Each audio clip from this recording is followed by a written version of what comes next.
Indian share മാർക്കറ്റിൽ മൊത്തത്തിലുള്ള ഇടിവിന്റെ ദിവസങ്ങളാണ് ഫെബ്രുവരി മാസം മുതൽ നമ്മൾ കാണാൻ തുടങ്ങിയത്. ഇപ്പോൾ മാർച്ച് അവസാന വാരമാകുമ്പോഴേക്കും മാർക്കറ്റ് വലിയ തോതിൽ ഇടിഞ്ഞ് 22,500 ലെവലിലേക്കൊക്കെ വന്ന് തിരിച്ചു കയറിപ്പോയ സിറ്റുവേഷൻ കൂടി നമ്മൾ കാണുകയുണ്ടായി. എന്നിരുന്നാലും മൊത്തത്തിൽ ഇടിവിന്റെ ട്രെൻഡാണ് നമ്മൾ കാണുന്നത്. ഫോറിൻ ഇൻവെസ്റ്റേഴ്സ് സാധാരണയായിട്ട് നമ്മുടെ മാർക്കറ്റ് റാലികൾക്ക് എപ്പോഴും ഇങ്ങനെ പവർ കൊടുത്തിരുന്ന വമ്പന്മാർ ഇപ്പോൾ മാർക്കറ്റിൽ നിന്ന് എക്സിറ്റ് അടിച്ചു പോകുന്നതാണ് നമ്മൾ ദിവസവും കണ്ടുകൊണ്ടിരിക്കുന്നത്. 2026 ആദ്യത്തെ കുറച്ച് മാസങ്ങളിൽ 10,000 കോടികളാണ് അവർ വിറ്റൊഴിഞ്ഞത്. ഇത് മാർക്കറ്റിൽ ഒരു കറക്ഷൻ വരുമോ എന്ന പേടി എല്ലാവരിലേക്കും ഉണ്ടാക്കുകയും അതിനുശേഷം വന്ന യുദ്ധവാർത്തകൾ പെട്ടെന്ന് തന്നെ മാർക്കറ്റിനെ താഴേക്ക് വലിച്ചിടുകയും ചെയ്തു. എന്നിരുന്നാലും ഇത്തരത്തിലുള്ള വലിയ ഇടിവിന്റെയൊക്കെ ഇടയിൽ മാർക്കറ്റിനെ താഴെ വീഴാതെ പിടിച്ചു നിർത്താൻ നമ്മളുടെ ഡൊമസ്റ്റിക് ഇൻസ്റ്റിറ്റ്യൂഷൻ ഇൻവെസ്റ്റേഴ്സ് കാര്യമായിട്ട് ശ്രമിക്കുന്നുണ്ട്. ഇതൊരു സാധാരണ മാർക്കറ്റ് ഇടിവല്ല, മാർക്കറ്റിന്റെ കൺട്രോൾ ആർക്കാണ് എന്ന് തെളിയിക്കാനുള്ള ഒരു ഫൈറ്റ് തന്നെയാണ്. ജിയോ പൊളിറ്റിക്കൽ ടെൻഷനുകളും മാറിക്കൊണ്ടിരിക്കുന്ന ഗ്ലോബൽ എക്കണോമിക്സും കാരണം പേടിച്ചു നിൽക്കുന്ന ഫോറിൻ ഇൻസ്റ്റിറ്റ്യൂഷൻ ഇൻവെസ്റ്റേഴ്സിനെ മറ്റേ സൈഡിൽ ലക്ഷക്കണക്കിന് റീറ്റെയിൽ ഇൻവെസ്റ്റേഴ്സിന്റെ സപ്പോർട്ടുള്ള ഇന്ത്യയുടെ ഡൊമസ്റ്റിക് ഇൻസ്റ്റിറ്റ്യൂഷൻ ഇൻവെസ്റ്റേഴ്സ് ഒരു വടംവലിയിൽ നേരിട്ടുകൊണ്ടിരിക്കുകയാണ്. തീരുമാനമാകുന്നത് 2026 ഇന്ത്യൻ സ്റ്റോക്ക് മാർക്കറ്റിന്റെ ഭാവിയാണ്. അപ്പോൾ ഈ ഹൈ സ്റ്റേക്ക് ഷോഡൌണിൽ ആരാണ് ജയിക്കാൻ പോകുന്നത്? ഇതിനേക്കാൾ ഇമ്പോർട്ടന്റ് ആയിട്ട് ഇതെല്ലാം നിങ്ങളുടെ ഇൻവെസ്റ്റ്മെന്റിനെ എങ്ങനെയാണ് ബാധിക്കാൻ പോകുന്നത്? നമുക്ക് ഡീറ്റെയിൽ ആയിട്ട് പരിശോധിക്കാം. Welcome to the eye opener video of Thanam smart savings and investment solutions. നമുക്ക് ആദ്യം കണക്കുകളിൽ നിന്ന് തന്നെ തുടങ്ങാം. ഇൻവെസ്റ്റേഴ്സിനെ ടെൻഷൻ അടിപ്പിക്കുന്ന ആ നമ്പേഴ്സ്. 2026 ഇതുവരെ ഫോറിൻ പോർട്ട്ഫോളിയോ ഇൻവെസ്റ്റേഴ്സ് ഇന്ത്യൻ ഇക്വിറ്റികളിൽ വലിയ നെറ്റ് സെല്ലേഴ്സ് ആയിരുന്നു. ചില ദിവസങ്ങളിൽ സെല്ലിംഗ് പ്രഷർ വളരെ കൂടുതലുമായിരുന്നു. മാർച്ചിലെ ചില ദിവസങ്ങളിൽ നെറ്റ് ഔട്ട്ഫ്ലോ 5,000 കോടി രൂപ വരെ കടന്നുപോയി. മാർച്ച് 20 മാത്രം FIAകൾ 5,500 കോടി രൂപയിലധികം നെറ്റ് സെല്ലിംഗ് നടന്നു. അപ്പോൾ ഇതൊരു പാനിക് സെല്ലിംഗ് അല്ല, പല ഗ്ലോബൽ കാരണങ്ങൾ കൊണ്ടുള്ള നന്നായിട്ട് പ്ലാൻ ചെയ്ത ഒരു പിന്മാറ്റമാണ്. FIAകൾ ആ ഒരു സെൽ ബട്ടൺ അമർത്തുന്നതിന് പ്രധാനമായിട്ടും 4 കാരണങ്ങളാണുള്ളത്. ഒന്നാമത്തേത് വെസ്റ്റ് ഏഷ്യയിലെ ആ ഒരു പ്രശ്നങ്ങൾ കൂടുതൽ വഷളായിക്കൊണ്ടിരിക്കുന്ന ഒരു ജിയോ പൊളിറ്റിക്കൽ ക്രൈസിസ് ആണ്. ഈ സംഘർഷം ഒരു വലിയ യുദ്ധമായിട്ട് മാറുകയാണെങ്കിൽ ഹോർമൂസ് കടലിടുക്കിലൂടെയുള്ള ഗ്ലോബൽ ഷിപ്പിംഗ് ഒരു വലിയ തടസ്സങ്ങൾ ഉണ്ടാക്കി കഴിഞ്ഞു. ക്രൂഡ് ഓയിലിന്റെ 85% ഇറക്കുമതി ചെയ്യുന്ന ഇന്ത്യയെ പോലുള്ള രാജ്യത്തിന് ഇത് വലിയൊരു എക്കണോമിക് ത്രെട്ട് തന്നെയാണ്. ബ്രന്റ് ക്രൂഡ് ഓയിലിന്റെ വില വോളറ്റൈൽ ആയിരുന്നു. ചില സമയങ്ങളിൽ ബാരലിന് 100 രൂപയ്ക്കും 110 രൂപയ്ക്കും മുകളിലേക്ക് പോകുന്ന ഒരു സാഹചര്യം നമ്മൾ കാണുകയുണ്ടായി. ഇത് നമ്മുടെ എക്കണോമിക്ക് ഒരു പേടി സ്വപ്നമാണ്. ഓയിൽ വിലയിൽ ഓരോ ഡോളർ കൂടുമ്പോഴും നമ്മുടെ ഇറക്കുമതി ബിൽ കൂടുകയാണ്. രൂപയുടെ മുകളിൽ പ്രഷർ കൂടുന്നു, ഇൻഫ്ലേഷൻ വർദ്ധിക്കുന്നു. രണ്ടാമത്തെ മെയിൻ ഫാക്ടർ അമേരിക്കയുടെ ആ ഒരു അട്രാക്ഷനാണ്. US ട്രഷറി ഈൽഡുകൾ കൂടുതൽ അട്രാക്റ്റീവ് ആകുമ്പോൾ ഗ്ലോബൽ ഫണ്ട് മാനേജർ ഒരു സിമ്പിൾ ആയിട്ടുള്ള ചോദ്യം ചോദിക്കും. US ഡോളറിൽ ഒരു സേഫ് റിട്ടേൺ കിട്ടുമ്പോൾ ഇന്ത്യയെ പോലെയുള്ള ഒരു എമർജിംഗ് മാർക്കറ്റിൽ എന്തിനാണ് നിങ്ങൾ റിസ്ക് എടുക്കുന്നത്? ഇത് ഇന്ത്യയെ പോലെയുള്ള രാജ്യങ്ങളിൽ നിന്ന് ക്യാപിറ്റൽ അമേരിക്കയുടെ സേഫ് ഹെവനിലേക്ക് ഒഴുക്കാൻ കാരണമായി. അപ്പൊ ഇതിന്റെ കൂടെ വരുന്നത് മറ്റൊരു കാരണം കൂടിയാണ്. മൂന്നാമതായിട്ട് വീക്ക് ആവുന്ന നമ്മളുടെ രൂപ. ഇന്ത്യയുടെ രൂപയുടെ വാല്യൂ 2026 മാർച്ചിൽ ഡോളറിനെതിരെ 93 എന്ന സർവകാല റെക്കോർഡിലേക്ക് എത്തുകയുണ്ടായി. ഒരു ഫോറിൻ ഇൻവെസ്റ്ററെ സംബന്ധിച്ച് രൂപയുടെ വാല്യൂ കുറയുന്നത് അവരുടെ റിട്ടേൺസിനെ നേരിട്ട് തന്നെ ബാധിക്കും. അവരുടെ സ്റ്റോക്ക് 10% ഉയർന്നാലും രൂപയുടെ വാല്യൂ ഡോളറിനെതിരെ 5% ഇടിഞ്ഞാൽ അവരുടെ നെറ്റ് ഗെയിൻ പകുതിയായിട്ട് കുറയും. ഈ കറൻസി റിസ്ക് ഒരു പ്രധാന ഘടകം തന്നെയാണ്. അവസാനമായിട്ട് സാധാരണ കാണുന്ന പ്രോഫിറ്റ് ബുക്കിംഗും വാല്യുവേഷൻ കൺസേൺസും വലിയൊരു കാരണമായിട്ട് തന്നെ പറയാം. നല്ലൊരു ബുൾ റണ്ണിന് ശേഷം ചില FIAകൾ സിമ്പിൾ ആയിട്ട് പ്രോഫിറ്റ് ബുക്ക് ചെയ്യുകയാണ്. കൂടാതെ സൗത്ത് കൊറിയ, തായ്വാൻ പോലെയുള്ള എമർജിംഗ് മാർക്കറ്റുകളുമായിട്ട് കമ്പയർ ചെയ്യുമ്പോൾ ഇന്ത്യൻ മാർക്കറ്റുകൾ ഇപ്പോഴും എക്സ്പെൻസീവ് ആണ് എന്ന് പലർക്കും തോന്നാറുണ്ട്. അപ്പോൾ ആ മാർക്കറ്റുകളെ കൂടുതൽ അട്രാക്റ്റീവ് ആക്കുന്നത് ഈ ഒരു പോയിന്റ് തന്നെയാണ്. അപ്പോൾ സംഭവം ഇതാണ്. ജിയോ പൊളിറ്റിക്കൽ പേടി, ഉയർന്ന US ഇൻട്രസ്റ്റ് റേറ്റുകൾ, ഇടിയുന്ന രൂപ, വാല്യുവേഷൻ കൺസേൺസ് എല്ലാം ചേർന്ന് ഫോറിൻ മണി നമ്മുടെ മാർക്കറ്റിൽ നിന്ന് പുറത്തേക്ക് ഒഴുകുകയാണ്. അപ്പോൾ അതാണ് ഈ ഒരു ചലഞ്ച്. ഇനി ഇതിനോടുള്ള റെസ്പോൺസ് എന്തായിരിക്കണം അതുകൂടി നമുക്ക് നോക്കാം. മാർക്കറ്റ് ഇപ്പോൾ ശരിക്കും ഒരു ക്രോസ് റോഡിലാണ്. ഈ ഒരു കോംപ്ലക്സ് ആയിട്ടുള്ള കാര്യങ്ങൾ മനസ്സിലാക്കുന്നതിന് നല്ല ഇൻവെസ്റ്റ്മെന്റ് തീരുമാനങ്ങൾ എടുക്കാനുള്ള ആദ്യത്തെ സ്റ്റെപ്പായിട്ട് തന്നെ കരുതാം. ഈ ഒരു അവസരത്തിൽ ഈ ഒരു അനാലിസിസ് നിങ്ങൾക്ക് ഹെൽപ്ഫുൾ ആയി എന്ന് തോന്നുന്നുണ്ടെങ്കിൽ ആ സബ്സ്ക്രൈബ് ബട്ടൺ ഒന്ന് പ്രസ് ചെയ്തേക്കാം. അതുപോലെ തന്നെ ആ ലൈക്ക് ബട്ടൺ കൂടി ഒന്ന് പ്രസ് ചെയ്ത് വെച്ചേക്കാം. കുറച്ചു വർഷം മുമ്പായിരുന്നെങ്കിൽ ഇത്രയും വലിയൊരു FIA സെൽ ഓഫ് ഇന്ത്യൻ മാർക്കറ്റിനെ ഒരുപക്ഷെ മൊത്തത്തിൽ തകർത്ത് കളഞ്ഞു. എന്നാൽ 2026 വളരെ വ്യത്യസ്തമാണ്. FIAകൾ വിൽക്കുമ്പോൾ ശക്തമായ ഒരു മറുപക്ഷം ഉയർന്നു വന്നിട്ടുണ്ട്. ഡൊമസ്റ്റിക് ഇൻസ്റ്റിറ്റ്യൂഷണൽ ഇൻവെസ്റ്റേഴ്സ്, അതായത് DIAകൾ, അവരാണ് നമ്മുടെ സ്വന്തം ഫിനാൻഷ്യൽ പവർ ഹൗസുകൾ, മ്യൂച്വൽ ഫണ്ടുകൾ, ഇൻഷുറൻസ് കമ്പനികൾ, പെൻഷൻ ഫണ്ടുകൾ ഇവയൊക്കെ വാങ്ങിച്ചു കൂട്ടുകയാണ്. അതും വളരെ അഗ്രസീവായിട്ടാണ്. മാർച്ച് 20 FIAകൾ വലിയ തോതിൽ വിറ്റപ്പോൾ DIAകൾ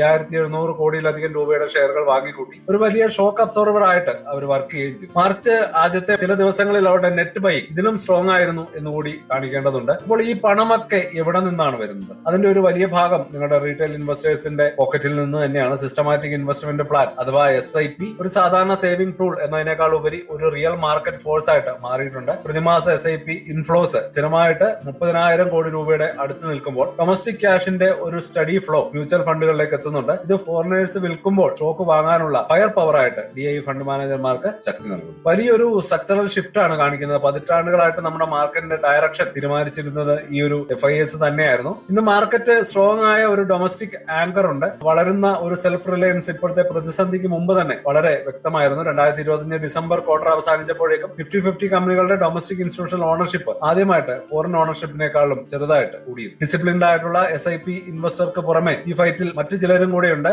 by the dip retail investors. Market ഇടിയുന്നത് കാണുമ്പോൾ പാനിക്കാവാതെ അതൊരു അവസരമായിട്ട് കാണുന്ന ഇൻവെസ്റ്റേഴ്സ് വലിയ രീതിയിൽ നമ്മുടെ കൂടെയുണ്ട്. വില കുറഞ്ഞ സ്റ്റോക്കുകൾ അവർ ആക്റ്റീവായിട്ട് കണ്ടെത്തി വാങ്ങുന്നു. അതിലൂടെ റീബൗണ്ടിൽ ലഭ്യമാക്കുന്ന ആ ഒരു ബെനിഫിറ്റ് അവരെ ക്യാപ്ചർ ചെയ്യുകയും ചെയ്യും. അപ്പോ നമ്മളിപ്പോൾ ഒരു ക്ലാസിക് സ്റ്റാൻഡ് ഓഫിലാണ്. ഈ ഗ്ലോബൽ ഭയങ്ങൾ കാരണം FIകൾ വിൽക്കുന്നു, അതേസമയം ഇന്ത്യയുടെ ലോങ് ടേം ഗ്രോത്ത് സ്റ്റോറിയിൽ വിശ്വസിച്ച DIകൾ വാങ്ങുന്നു. നിഫ്റ്റിയും സെൻസെക്സും ഈ രണ്ട് വമ്പന്മാരുടെ പുഷ് ആൻഡ് പുള്ളിനിടയിൽപ്പെട്ട് ഇങ്ങനെ കൺഫ്യൂസ് ആയിട്ട് നിൽക്കുകയാണ്. വലിയ ചോദ്യം ഇത് തന്നെയാണ്, ആരാണ് ആദ്യം പിന്മാറുന്നത്? ഒരു ഇൻവെസ്റ്റർ എന്ന നിലയിൽ എന്ത് ചെയ്യണം? ഒന്നാമതായിട്ട് ഇത് ഇന്ത്യൻ മാർക്കറ്റ് മെച്ചുവർ ആവുന്നതിന്റെ ഒരു സൈൻ ആയിട്ട് തന്നെ നമുക്ക് കാണാം. ഫോറിൻ മണിയെ ആശ്രയിക്കുന്നത് കുറയുന്നു. ലോങ് ടൈമിൽ വളരെ വലിയൊരു കാര്യമാണ്. എന്നാൽ ഷോർട്ട് ടൈമിൽ കൂടുതൽ വോളറ്റാലിറ്റിക്ക് നമ്മൾ തയ്യാറെടുക്കേണ്ടതുണ്ട്. ജിയോ പൊളിറ്റിക്കൽ സാഹചര്യം മോശമാകുകയും US ഇൻട്രസ്റ്റ് റേറ്റുകൾ ഉയർന്നു നിൽക്കുകയും ചെയ്യുന്നിടത്തോളം കാലം FIകൾ ഒരുപക്ഷെ കോഷ്യസ് ആയിരിക്കും. ഇത് നമ്മളെ മറ്റൊരു പ്രധാന ചോദ്യത്തിലേക്ക് എത്തിക്കുകയാണ്. ഇതൊരു ബൈയിങ് ഓപ്പർച്യൂണിറ്റി ആണോ അല്ലയോ എന്നുള്ളത്. ഒറ്റ വാക്കിൽ ഒരു കൃത്യമായിട്ടുള്ള ഉത്തരമില്ല. ഇതെല്ലാം നിങ്ങളുടെ ഇൻവെസ്റ്റ്മെന്റ് ടൈം ലൈനിലെയും റിസ്ക് എടുക്കാനുള്ള നിങ്ങളുടെ കഴിവിനെ ഡിപ്പെൻഡ് ചെയ്തിരിക്കും.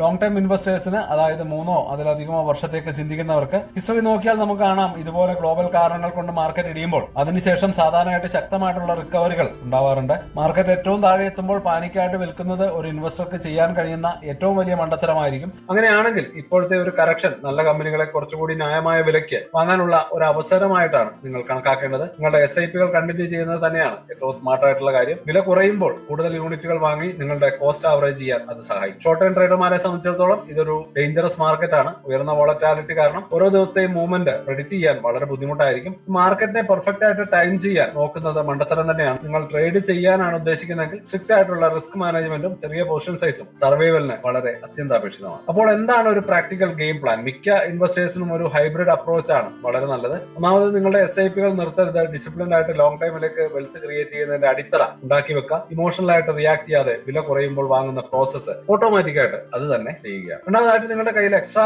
മണി ഉണ്ടെങ്കിൽ, റിസ്ക് എടുക്കാൻ തയ്യാറാണെങ്കിൽ നിങ്ങൾക്ക് ഡിപ്പുകളിൽ സെലക്റ്റീവ് ആയിട്ട് വാങ്ങാം. പക്ഷെ വളരെ സ്മാർട്ട് ആയിരിക്കണം. ഒരു സ്റ്റോക്ക് 20% ഇടിഞ്ഞു എന്നതുകൊണ്ട് മാത്രം അത് വാങ്ങരുത്. ബാങ്കിങ്, ഓട്ടോമൊബൈൽസ്, ഇൻഫ്രാസ്ട്രക്ചർ പോലെ നല്ല ഭാവിയുള്ള സെക്ടറുകളിലെ മാർക്കറ്റ് ലീഡേഴ്സിൽ ഫോക്കസ് ചെയ്യുകയാണ് ഏറ്റവും നല്ലത്. ഒറ്റയടിക്ക് കയ്യിലുള്ള കാശുകളെല്ലാം തന്നെ മാർക്കറ്റിൽ ഇൻവെസ്റ്റ് ചെയ്യരുത്. ഇനിയും താഴേക്ക് പോയാൽ നിങ്ങളുടെ എൻട്രി പ്രൈസ് ആവറേജ് ചെയ്യാനായിട്ട് പല ഘട്ടങ്ങളിലായിട്ട് വാങ്ങാൻ നിങ്ങളുടെ അസറ്റ് കീപ്പ് ചെയ്യേണ്ടതുണ്ട്. നിങ്ങളുടെ പോർട്ട്ഫോളിയോയുടെ ഒരു 5-10% ഗോൾഡിൽ അലോക്കേറ്റ് ചെയ്യുന്നതും ജിയോ പൊളിറ്റിക്കൽ അനിശ്ചിതതകളുടെ സമയത്ത് ഒരു നല്ല ഹെഡ്ജ് ആയിട്ട് വർക്ക് ചെയ്യാനും അത് സഹായകരമായി. അപ്പോൾ ഇനി നമുക്കൊരു കൺക്ലൂഷനിലേക്ക് കടക്കാം. FIകളും DIകളും തമ്മിലുള്ള ഈ ഒരു ഷോ ഡൗൺ ഇന്ത്യൻ സ്റ്റോക്ക് മാർക്കറ്റിനെ സംബന്ധിച്ചിടത്തോളം ഒരു ടേണിംഗ് പോയിന്റ് ആണ്. വളരെ സ്ട്രെസ്ഫുൾ ആയിട്ടുള്ള വോളറ്റാലിറ്റി നിറഞ്ഞ ഒരു സമയമാണ്. എന്നാൽ അതേസമയം ഇന്ത്യയുടെ പുതിയ ഡൊമസ്റ്റിക് ഫിനാൻഷ്യൽ സ്ട്രെങ്തിന്റെ ഒരു പവർഫുൾ ഡെമോൺസ്ട്രേഷൻ കൂടിയുണ്ട്. ഈ കഥ FIകൾ എന്ത് ചെയ്യുന്നു എന്ന് മാത്രമല്ല, കഥ ഇപ്പോൾ ഇന്ത്യൻ ഇൻവെസ്റ്ററുടെ റെസിലിയൻസിനെ കുറിച്ചാണ് സംസാരിക്കുന്നത്. ഗ്ലോബൽ കൊടുങ്കാറ്റുകൾക്ക് ഇപ്പോഴും നമ്മുടെ മാർക്കറ്റുകളെ പിടിച്ചുലയ്ക്കാൻ കഴിയുമെങ്കിലും പണ്ടത്തെ പോലെ ഒരു കംപ്ലീറ്റ് ആയിട്ടുള്ള